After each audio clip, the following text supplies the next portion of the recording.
This is it, gang. This is my cop-out day.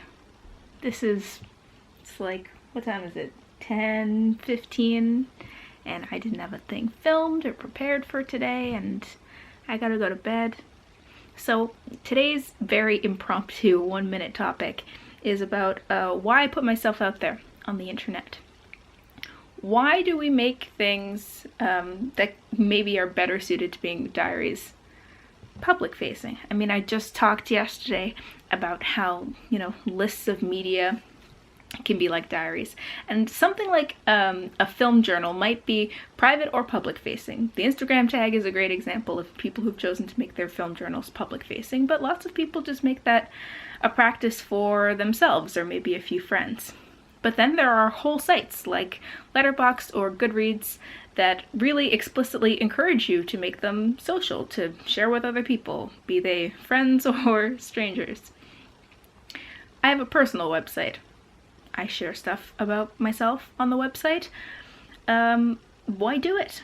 Well, for example, I just threw up an update post on the Digital Diarist the other day to catch folks up on what I've been doing, to say, hey, I've been doing a podcast, hey, here's a list of audio dramas I found interesting, oh, and by the way, I'm watching some classic Doctor Who, and I think Tom Baker's incredible. Well, someone on NeoCities, they sent me a little comment, and they had clearly read my update post, and they were saying that when they were in school, they had a professor who'd actually written a book that analyzed Doctor Who, classic era from the very first William Hartnell episode all the way up to the 5 Doctors episode. And they were asking, if you're interested, I can tell you more about it. And I said, yeah, that would be great. And they wrote up a little post about it, put it on their site, and let me know that that was up there. And that's why I put myself out there on the internet.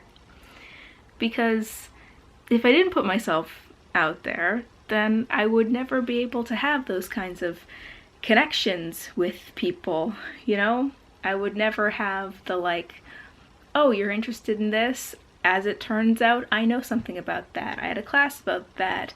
Here's a great Twitter thread about that. And that kind of discovery and the curation of things, like curating your internet spaces in a way that you connect with interesting people, that's my favorite thing about the internet.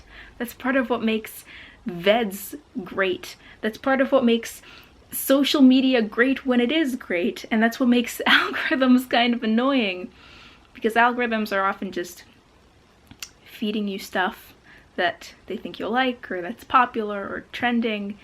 But people, man, people. This is where personal websites that are just collections of links I find are so fascinating, because they've been curated by a human with really specific interests.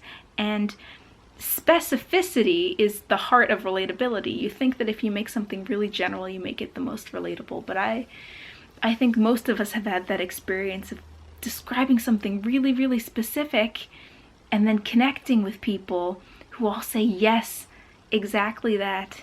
Me too. Yes, exactly that. Me too is exactly the response that I'm looking for on the internet. But I'm also looking for, did you know, and have you heard of, and can I share this? That's what makes online spaces really great, when they are great. The internet is an adventure, yo. Anyway, that's it for tonight, babes. So, my friends and fellow VEDSies, I'll see you tomorrow.